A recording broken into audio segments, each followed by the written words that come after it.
London की किंग्सन crown court की 12 रुकनी jury ने बरतानिया में मुकीम एमक्यूएम के लीडर अल्ताफ हुसैन को कराची में अपने कारकुनों को दहशतगर्दी पर उकसाने के इल्जामात से बरी करार दिया।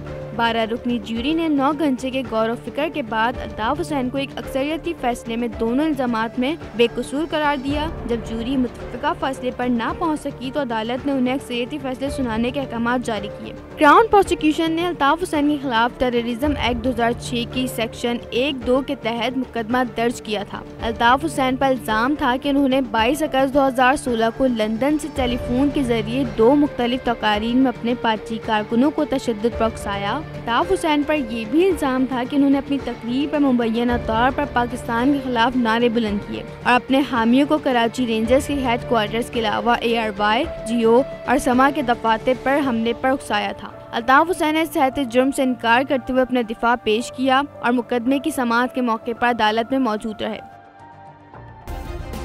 सब्सक्राइब करें और बेल दबाएं ताकि कोई खबर रह न जाए।